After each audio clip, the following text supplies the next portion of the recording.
오늘은 그 첫 번째 시간으로 요한복음 3장 16절 말씀인데요. 우리가 너무나 잘 아는 말씀이죠. 우리 같이 한번 읽어보도록 하겠습니다. 요한복음 3장 16절입니다. 시작. 하나님께서 세상을 이처럼 사랑하셔서 독생자를 주셨으니 이는 그를 믿는 사람마다 멸망하지 않고 영생을 얻게 하려는 것이다. 하나님의 사랑, 우리가 교회 다니는 사람들이 가장 사랑하는 한 구절을 이렇게 정하게 된다면 아마도 요한복음 3장 16절이 아닐까 싶습니다. 우리가 예수님을 믿고 따라가는데 필요한 게 있다면 하나님의 사랑이죠. 또 우리가 실수하고 또 죄를 짓고 우리가 이렇게 미끄러지거나 아니면 곁길로 가거나 그래서는 안 되는데 우리가 죄의 수렁에 빠져 있게 됐을 때 우리를 구원하는 것 하나님의 사랑입니다. 그 하나님의 사랑은 우리가 그분을 먼저 사랑한 것이 아니라 그분이 우리를 먼저 사랑했다는 게 아주 중요합니다. 그러니까 우리가 그분을 사랑하지만 우리가 성경을 보고 확인할 수 있는 것은 하나님이 우리를 먼저 사랑하셨다는 겁니다. 아주 이렇게 좀 썰렁할 수도 있는 그런 얘기인데 주관적인 저의 견해입니다. 제가 아내와 결혼한 지 34년이 되고 올해가 35주년이 되는 해인데요. 저희가 어렸을 때 만났는데 친구를 통해서 제가 알게 된 거는 아내가 저를 좋아한다는 사실. 굉장히 주관적인.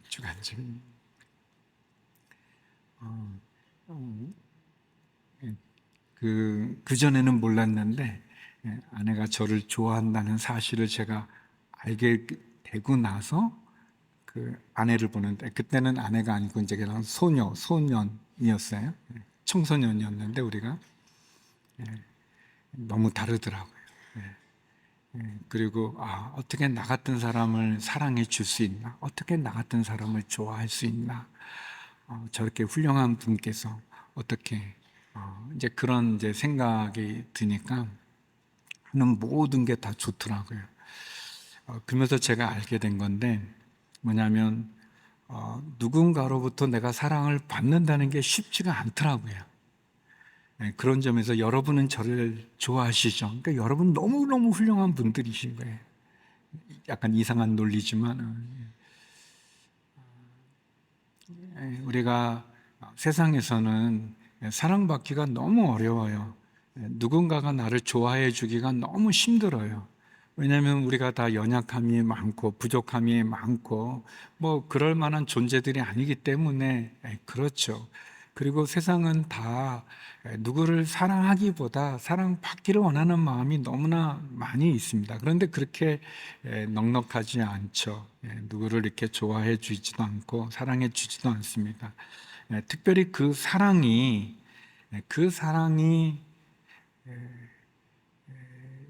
조건을 갖지 않는 사랑이라면, 무조건적인 사랑이라면 그것만큼 귀한 사랑이 어디 있는지 모르겠습니다. 근데 오늘 성경 말씀에 보면 우리가 잘 아는 로마서 5장 8절 말씀인데요. 우리가 아직 죄인 되었을 때 그리스도께서 우리를 위하여 죽으심으로 하나님께서 우리에 대한 자기의 사랑을 확증하셨다라는 그런 말씀이 있는데, 하나님의 사랑은 우리를 먼저 사랑해 주셨는데 그 사랑은 말로만 하는 사랑이 아니라 확실한 증거가 있는 사랑이라는 거예요. 그 확실한 증거가 어디냐면 십자가이죠. 십자가는 우리를 향한 하나님의 분명한 사랑의 증거입니다. 우리가 그 예수님의 그 조건 없는 사랑, 그 하나님의 무조건적인 사랑을 통해서 우리가 사망에서 생명으로 옮겨지게 되고, 그리고 심판에서 영생으로, 구원으로 옮겨지게 된 것입니다. 놀라운 사실은 하나님이 우리를 먼저 사랑해 주시고 또 우리의 어떤 조건을 가지고 그분이 우리를 사랑해 주신 것이 아니라 무조건적인 사랑으로 우리를 사랑해 주셨다는 겁니다. 그리고 사랑이라고 하는 것이 하나님으로부터 나온 것이고, 사랑은 하나님으로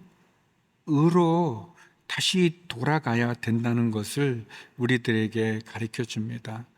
사랑은 하나님에게서 시작이 되어졌고, 그리고 그 사랑은 다시 하나님에게로 돌아가는 거죠. 그 하나님에게 돌아가는 그 사랑이 우리가 드리는 경배와 찬양이고, 우리가 드리는 기도고, 또 우리가 그분을 향한 우리의 사랑이겠죠.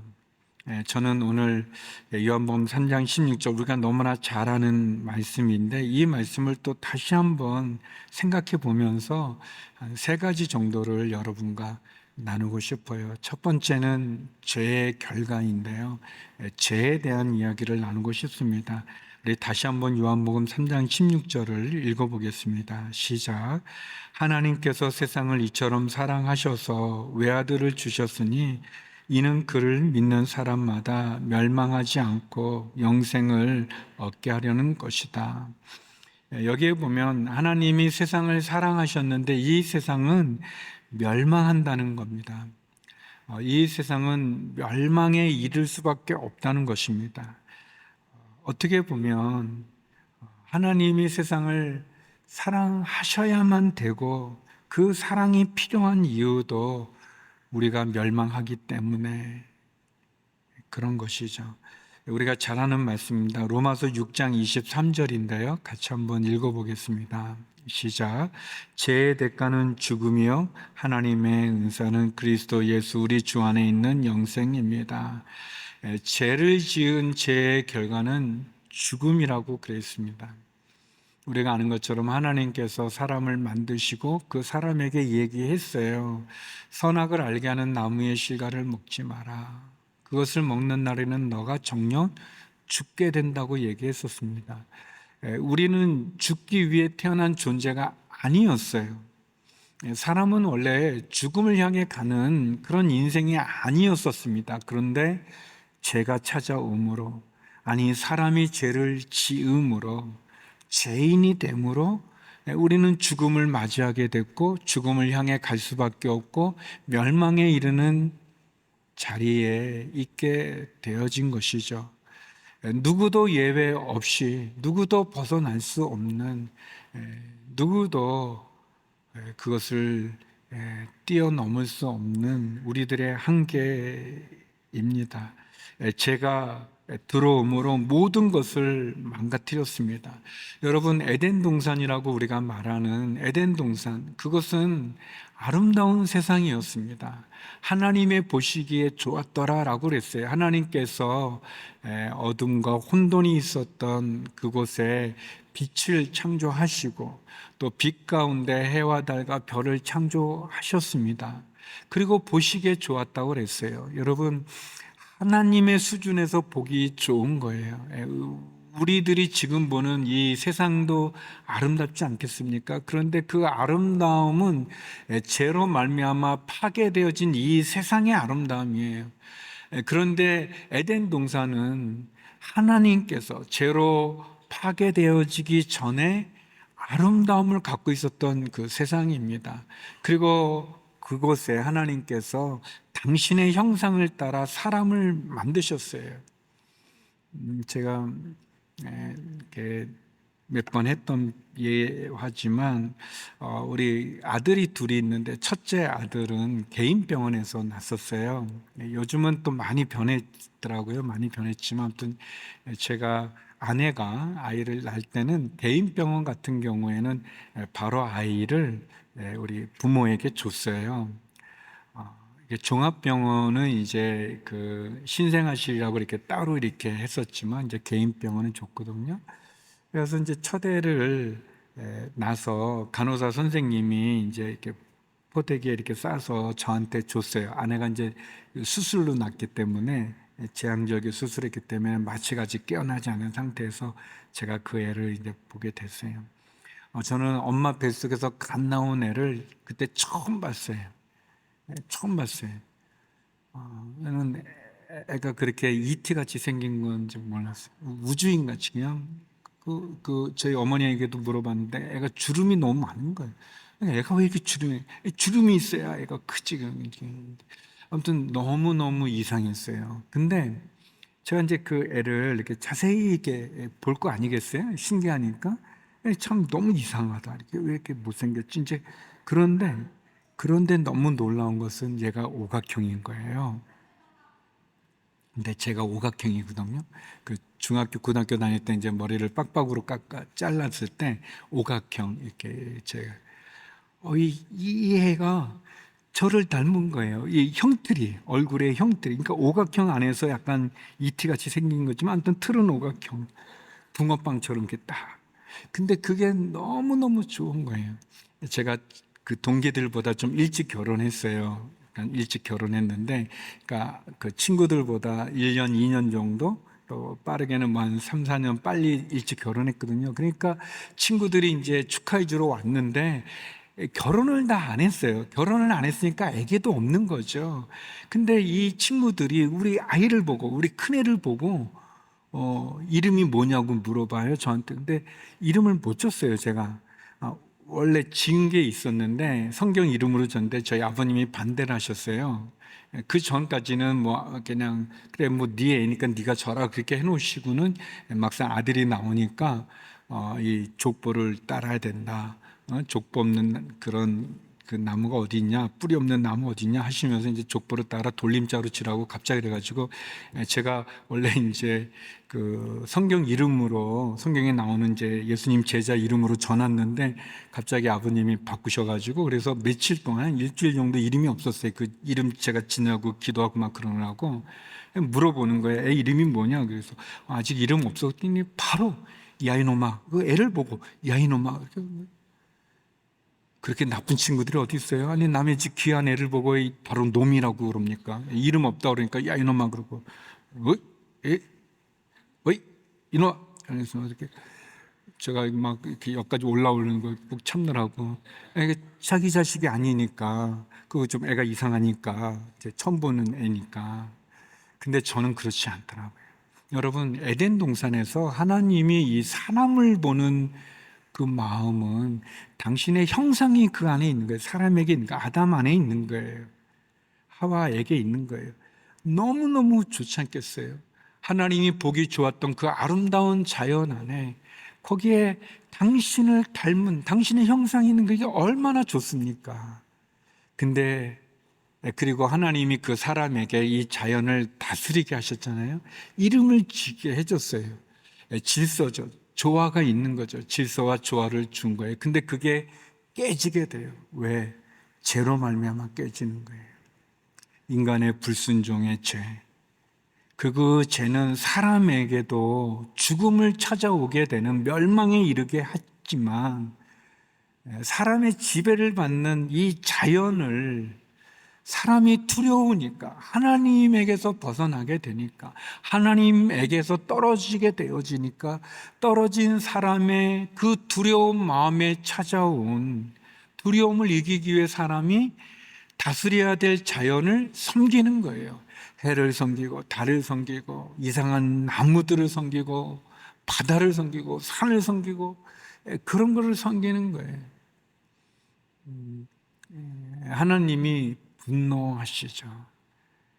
뭐 적당한 예는 아니지만 예를 들어서 우리 아이들을 위해서 예를 든 건데 우리 아이들을 위해서 정서를 위해서 반려견을 하나 제가 사서 아이들한테 줬는데 저하고 아내가 잠깐 여행을 간다고 먼 길을 떠났다가 집에 와서 보니까 이 반려견이 식탁 위에 있고 앉아 있고 애들이 그 식탁 밑에 무릎 꿇고 있어가지고 애들 먹으라고 그 아내가 해놓은 엄마가 해놓은 것들은 반려견이 먹고 반려견이 먹다 남은 걸 애들이 거기서 무릎 꿇고 그 주워서 먹고 있고 이 반려견이 응 하니까 얘네들이 가서 물 떠다 주고 응 하니까 또 절하고 그러면 제가 그 반려견을 예뻐하겠습니까? 뭐 그렇진 않지만 너가 복날이 두렵지 않냐 하면서 하나님께서 자연을 사람을 위해서 사람이 다스리도록 지키도록 했는데 사람이 그거를 섬기면 그걸 두려워하면 하나님이 그 자연을 기뻐하지 않으시는 거죠. 그래서 로마서 1장에 피조물의 고대하는 바, 피조물이 고대하는 바 하나님의 아들들의 나타남을 사모하는 겁니다. 기다리는 거예요.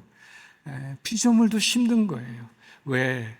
사람이 자기들을 섬기는 그것 자체로 인해 그가 하나님의 저주를 받을 수밖에 없는 그거를 고통스러워하는 거죠.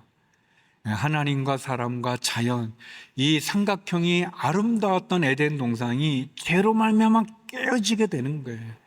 하나님과 사람의 관계도 깨어집니다.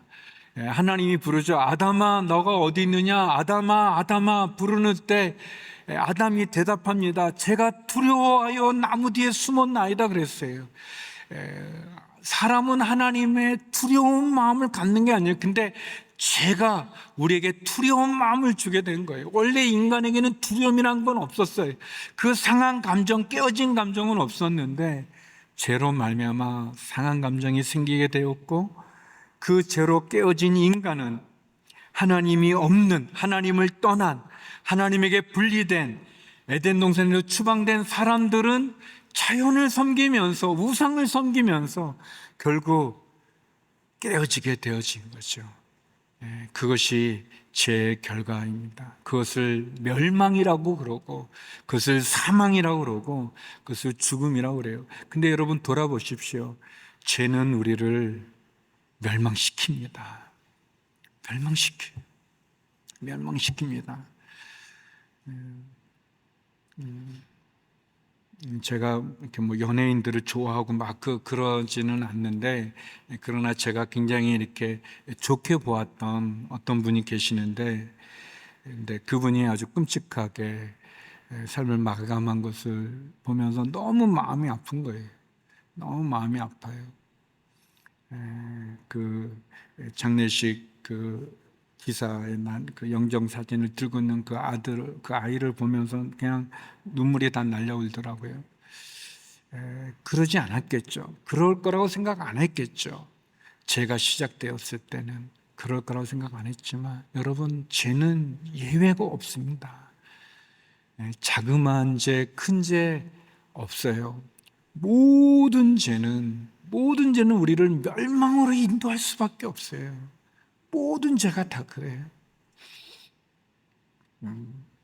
특별히 우리 사회에 문제가 되는 마약이라는 거가 그렇지 않습니까?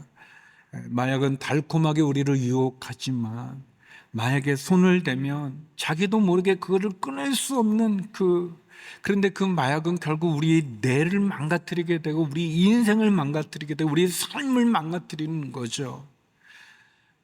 제가 얼바인 온누리교회에 있었을 때 우리 성도님들 자녀 가운데 그 방 안에서 나오지 못하는 아이들이 있었어요. 신방을 가서 제가 그 전에 교회에서 저를 보고 같이 이렇게 교제도 했던 청년인데도 그 집 밖을 나오지도 못합니다. 또 우리 유스에 있었던 그 중고등부에 있었던 그 친구가 그 어린 나이에 그런 마약에 손을 대고 거기에 대해서 인생이 망가져 버리는 거예요. 삶이 망가져 버리는 그것을 보는 그 부모와 가족들의 아픔, 그건 이루 말할 수 없을 뿐 아니라 그 본인 자신도 그래요. 근데 그게 다 처음에는 그렇지 않을 듯하게 마치 아담과 하와를 유혹했듯이 그렇게 우리에게 옵니다. 그러나 죄는 우리의 모든 것을 다 망가뜨리고 깨뜨리게 됩니다. 그럴 때 우리의 구원은, 유일한 구원은 하나님의 사랑인데 그 하나님의 사랑은 복음으로 우리에게 전해졌어요. 두 번째 나누고 싶은 것은 복음의 증거입니다. 복음의 증거. 사랑은, 하나님의 사랑은 증거예요. 그 복음의 증거. 이렇게 복음이라는 게 뭡니까? 어둠에 빛을 주고 혼돈 가운데 질서를 주고 좌절과 절망 속에 거기에 새로운 힘을 주는, 인생의 무거운 짐에 눌려있는 자를 자유케 해주는, 그것이 복음이 아니겠어요? 기쁜 소식이라고 말하는 것, 복된 소식이라고 말하는 것, 굿뉴스라고 말하는 것이 그런 거 아니겠어요? 어려운 각오와 감당하기 힘든 상처 속에 얽혀버린 내 인생의 실타래, 나침반도 없이 떠나가는 항해와 같은 그런 절망적인 상황 속에서 우리에게 빛을 주는 것이고, 우리에게 방향을 주는 것이고, 그리고 우리에게 삶의 의미를 주는 그 복음, 그 복음의 증거, 그 복음의 증거가 무엇입니까? 그것이 십자가이죠. 예수 그리스도의 보혈의 피인 거죠. 히브리서 10장 19절 20절에 보면 이렇게 되어 있습니다. 그러므로 형제 여러분, 우리는 예수의 피로 인해 지성소에 들어갈 담대한 마음을 갖게 됐습니다. 그 길은 예수께서 우리를 위해 시장을 통해 열어놓으신 새롭고 산 길입니다. 그런데 이 시장은 바로 그분의 육체입니다 그랬어요. 우리가 하나님께 나갈 때 아담이 하나님의 부르심 앞에 두려워 나무 뒤에 숨을 수밖에 없었던 그 인생이 예수님의 보혈의 피로 말미암아 하나님께 나갈 담대함을 가진 거예요. 그런데 이 담대함을 우리가 어떻게 갖게 됐는가? 어떻게 갖게 됐는가? 그분의 육체가 둘로 갈라지면서, 그 육체가 찢어지면서 얻게 된 거예요. 히브리 기자가 그렇게 고백했죠. 그 길은 예수께서 우리를 위해 시장을 통해, 시장이란 것은 성소와 지성소를 가로막고 있는 엄청 두꺼운 천으로 된 커튼이에요. 이 커튼이 있는데 이거를 찢으셨다는 거예요. 찢어서 새롭게 상길이 되었다. 이 휘장이, 찢어진 이 휘장이 예수님의 육체다 그랬어요. 마태복음 27장 50절 51절 우리 같이 한번 읽어보겠습니다. 시작. 예수께서 다시 크게 외치시는 숨을 거두셨습니다. 바로 그때 성전 휘장이 위에서 아래까지 두 쪽으로 찢어졌습니다. 땅이 흔들리며 바위가 갈라졌습니다.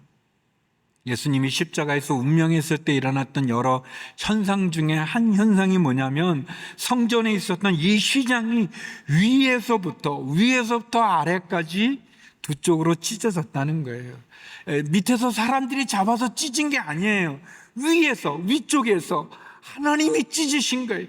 예수님이 돌아가셨을 때, 운명하셨을 때 다 이루었다라고 외치시고 숨을 거두셨을 때 하나님께서 그 휘장을 가로막고 있는, 하나님께 나아가지 못하게 만드는 멸망과 사망의 죽음에 이를 수밖에 없던 우리들에게 영생을 주고 생명을 주고 구원을 주는, 어둠 가운데 빛을 주는 그 구원을 이루기 위해 하나님이 위에서 찢으셨다는 거예요. 그게 복음의 증거예요. 그게 십자가인 거예요. 이거를 생각하면 얼마나 감사하고 놀라운지요. 누군가가 나를 사랑해 주는 것도 감사한데, 특별히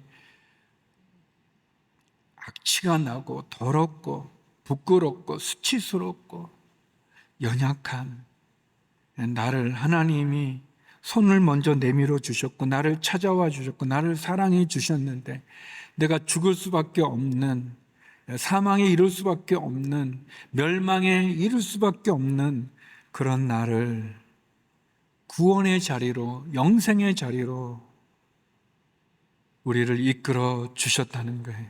그래서 하나님께 나갈 수 있는 그 길을 열어 주셨다는 거예요. 그게 십자가이죠. 십자가는 복음의 증거입니다. 그래서 우리가 십자가를 사랑하고 십자가를 바라보고 또 십자가에 우리의 몸을 박는 것이 필요하죠. 그래서 세 번째, 다시 한번 하나님의 사랑을 여러분과 나누고 싶습니다.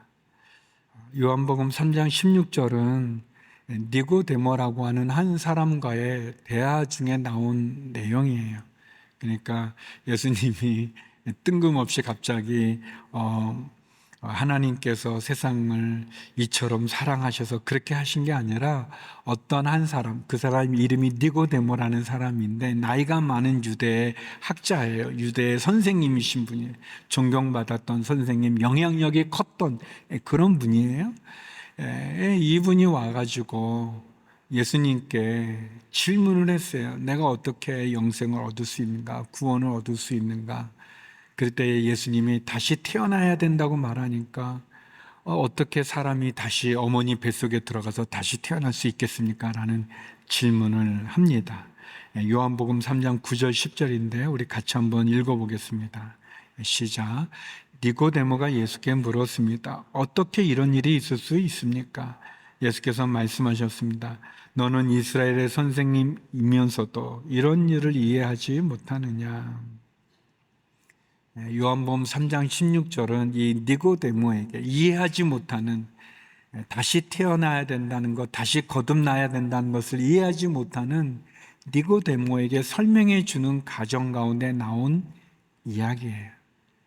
니고데모는 다시 태어나는 것이 마치 자신이 엄마 뱃속에 다시 들어갔다가 다시 나와야 되는 걸로 이해했는데 예수님께서 말씀하시는 거예요. 거듭남은 그것이 아니라는 걸 말씀해 주시는 거예요. 육체가 다시 어머니 뱃속에 들었다 나오는 것이 아니라 예수 그리스도의 십자가에 그 보혈의 피를, 예수님이 나를 대속해서 죽으신 그 죽으심을 믿는 자마다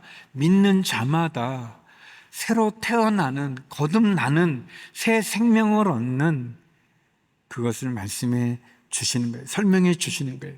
이 모든 것은 하나님의 사랑에서 시작이 된 거예요. 요한복음 3장은 니고데모의 만남이 있다면 요한복음 4장은 사마리아 여인과의 만남을 기록하고 있어요. 니고데모는 유대인이었지만 이 사마리아 여인은 이방 사람이었어요. 사마리아 여인이었어요. 니고데모는 존경받는 그런 선생이었지만 이 사마리아 여인은 어떻게 보면 사람들에게 손가락질을 받는 그 수치스러운 인생의 삶에 무거운 짐을 지은 가냘프고 상처 많은 여인이었어요. 근데 그 여인은 예수님을 만나서 깨닫게 돼요. 예수님을 만나서 그가 눈이 트여지게 돼요. 예수님이 자신을 구원해 주는 구원자인 것을, 메시아인 것을 알게 돼요. 어떻게? 그가 예수님을 영접함으로. 요한복음 4장 29절 30절인데요. 이 사마리아 여인이 다른 사람들에게 설명하는 겁니다. 우리 같이 한번 읽어보겠습니다. 시작. 와서 내 과거를 모두 말해준 사람을 보십시오. 이분이 그리스도가 아니겠습니까? 사람들이 마을에서 나와 예수께로 나아갔습니다. 니고데모는 예수님을 만났지만 깨닫지 못했어요. 그런데 사마리아 여인은 예수님을 만나서 알게 됐어요. 예수님이 내게 물을 좀 다오 그랬을 때 이 여인이 당신은 유대인인데 왜 이방인이 나에게 물을 달라 합니까? 당신의 손에는 두레박도 없는데. 그래서 예수님이 그렇게 말씀하셨어요. 너가 내가 누군지 몰라서 그러는데 만약 너가 내가 누군지 알았다면 너는 영원히 목마르지 않는 생수를 달라고 했을 거다 그랬어요. 그랬더니 이 여인이 그걸 주십시오 그랬어요. 그걸 주십시오. 예수님이 말했어요. 내가 생수다라고 말씀해 주셨어요. 여인이 깨닫게 됐어요. 알게 됐어요. 자신의 과거를 알고 있는 이분, 자신의 상처를 알고 있는 이분, 그리고 자신의 목마름을 알고 있는 이분, 그리고 자기에게 영원히 목마르지 않는 생수를 줄 수 있는 이분을 알게 된 거예요. 그래서 이 여인이 동네에 들어가 소리치는 거예요. 와 봐라, 와서 이 사람을 보십시오. 이분이 그리스도가 아니겠는지, 이분이 메시아가 아니겠는지 이렇게 얘기하는 거죠. 사랑하는 성도 여러분, 하나님의 사랑은 그분이 우리를 먼저 사랑해 주신 거예요. 우리는 모두 죄인으로 사망과 멸망과 심판에 이를 수밖에 없는 존재일 때 그분이 우리를 사랑해 주셨어요. 근데 그 사랑이 얼마나 큰지, 그 사랑은 말로만 하는 사랑이 아니라 증거가 있어요. 십자가의 증거가 있어요. 이 저녁 우리가 2024년을 시작하면서 다시 한번 그 하나님의 사랑의 자리로 나가기를 주의 이름으로 축원합니다. 우리를 찾아오시는 그 하나님의 사랑을 붙잡을 수 있기를 주의 이름으로 축원합니다. 세상의 모든 것은 다 헛되어 바람처럼 사라져 갈 때 사라지지 않는 영원한 것이 있다면 그것은 하나님의 사랑, 십자가예요. 우리가 주님을 만나 그 천국 가운데 들어가고자 할 때 우리를 보증해 주는, 우리를 구원의 자리로 천국으로 우리를 이끌어 주는 것은 내가 가진 이 세상의 그 어떤 것도 우리를 보증해 주지 못하지만 하나님의 사랑, 그 십자가가 우리를 구원으로 인도하는 유일한 길이 되어지는 것을 보게 됩니다.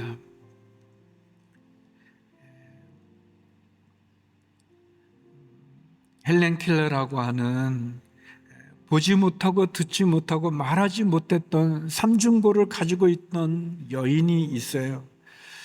헬렌 켈러가 이런 말을 했습니다. 인생의 가장 아름답고 가장 좋은 것은 볼 수도 만질 수도 없다. 그런 것들은 마음으로 느껴야 한다 그랬어요. 마음으로 느껴야 한다 그랬어요. 사랑하는 성도 여러분, 하나님의 사랑을 마음으로 느끼는 시간이 되기를 소망합니다. 우리 유튜브로 같이 예배드리는 성도님들에게도 동일하게 십자가를 마음으로 바라보십시오. 십자가를 마음으로 느끼십시오.